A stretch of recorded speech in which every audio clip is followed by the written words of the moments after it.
I'm Alan. You know what's cooler than having a lot of money? Knowing how to make more, and I do. But yeah, you must think I'm full of myself. So let me share my story. I'm 17 now, but this all happened when I was 12. So my family is very poor. So poor that I wore the same shoes for an entire year, no matter whether it was raining or snowing. But those were good shoes. I mean, very durable ones. Like, they were the Iron Man of shoes. Nothing could destroy them. They were much better than my brother's, which made his feet hurt sometimes. But still, mine were very ugly, and I really wanted other shoes. I dreamed of having these sneakers I saw in a store. You may think that was shallow, but come on, I was 12, and there was nothing I could do about my wish to buy those shoes. I didn't have any money, so maybe I gave up on the idea. Nah, not really. I started to think that if I could just find a way of somehow making money, I could buy those shoes, and they weren't cheap. My dad was always saying that I should study better than him, so I could have a better life. And me and my younger brother really took his advice to heart. I was a really good student, because I spent so much time studying. I had good grades and no money, and some of my classmates had bad grades and a lot of money. So, I made them an offer. I would do their homework in exchange for money. Not a lot of money, but enough to save up and buy sneakers after a couple of months. It was pretty easy for me, because I basically had to do my homework and then copy it for them, changing it a little so nobody would know it was a copy. I even had different prices for A's, B's, and other grades. And I also helped older kids a little with some subjects, not like math, but literature and history. It was going great at first, but then almost everybody stopped paying. I was wondering why, and it turned out that they made one guy pay and then copied his homework.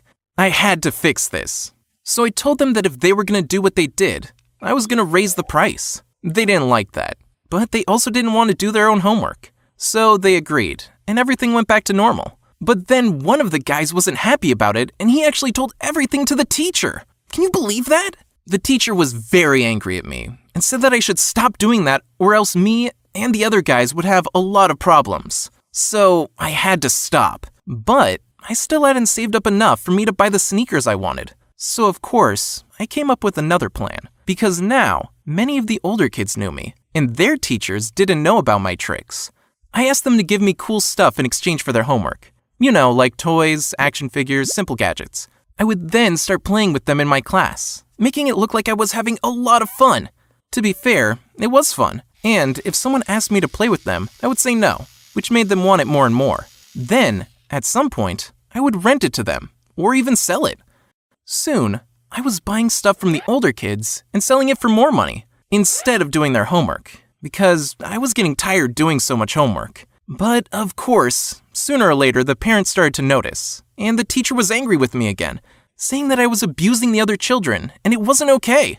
I disagreed, because they were very happy with all of it, and I never, forced them to buy anything. Everyone was happy. But basically, I finally had enough money to buy the sneakers I had dreamed of for so long. So I bought them and went home.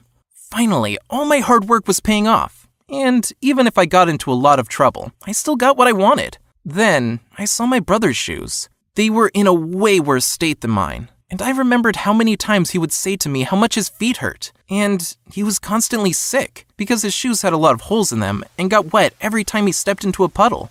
So I gave those shoes to my brother, and he was so happy and surprised. Honestly, it was much better to see my brother happy than to have them for myself. My parents were angry at me because they thought I stole them, but I explained how I got them. And then they were proud of me because I did all of it for my brother. I didn't tell them that it was for me at first, though. During that time, I learned that making money is all about giving people what they want, even if they think they don't. And in the end, I didn't regret giving away the sneakers, for one simple reason. I enjoyed coming up with the ways to make money, and the process itself was very interesting to me. Now I'm 17, and me, my friends, and my brother are thinking about what kind of business we could do together. It's all very exciting, but it's not about the money. It's about being passionate and solving problems, about doing what you really love. Share this story, so people will know that you can achieve anything